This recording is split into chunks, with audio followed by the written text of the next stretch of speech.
guys, we're going to make cherry layer cake. I have two 8-inch cake pans. I greased the bottoms and the sides with shortening, and then I cut out a piece of parchment paper and put it on the bottom of the pan, and then I sprayed over the parchment paper with some cooking spray. So in a medium bowl I have 3 cups of all-purpose flour, and I'm going to add 1 tablespoon of baking powder to that and half a teaspoon of salt. I'm whisking this together, and I'm going to put it off to the side. So in a large bowl I have 1 cup of unsalted butter that's been softened to room temperature, and I'm going to add to that 1 cup of granulated sugar. Now this makes a good cake. You could make it for Father's Day, maybe have your kids decorate the top of the cake, that would be good, or you could, really it's a good cake for any time. I'm going to beat this on medium speed until it's nice and creamy. I'm going to add 4 eggs now, and I'm going to do it one at a time and mix it in a little bit after each egg.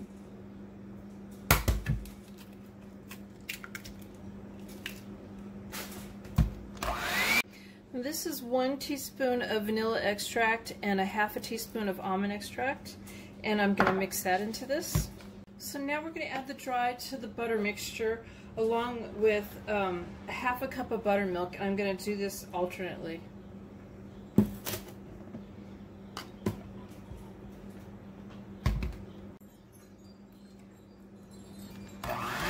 So I've got 1½ cups of dark sweet pitted cherries. They were frozen, and I put them in a colander and I ran cold water over them until they were thawed, and then I drained them completely. I'm adding 2 tablespoons of all-purpose flour to these, and I'm just going to toss them around and coat them before adding them into the batter. I'm just going to very gently fold this around until they're all incorporated into the batter. I'm dividing up the batter between the 2 pans now. And I'm going to spread it out evenly so they're not, well, try not to make my cakes lopsided. I've preheated my oven to 350 degrees. Bake 29 to 33 minutes, and a toothpick in the middle inserted comes out clean. So while it's baking, I'm going to go ahead and make the icing, and I'm just making a vanilla icing, vanilla cream cheese icing for this. And I have an 8-ounce block of cream cheese that I've softened to room temperature, and I have half a cup of unsalted butter that I softened to room temperature.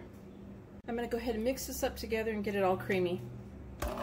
We're going to start off with 1 cup of powdered sugar and 1/8 teaspoon of salt. We're going to mix this together on low speed.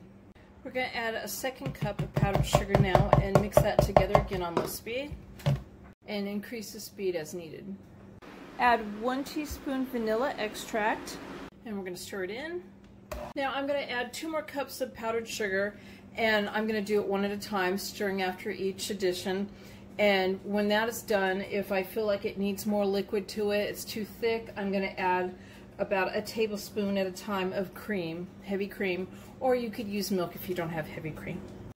I'm going to let these cool in the pan for 10 minutes on the cooling rack, and then I'm going to remove them and let them cool on the cooling rack the rest of the way. So there's my cherry layer cake. Please give my video a thumbs up and subscribe to my channel, and thank you guys for watching. Bye!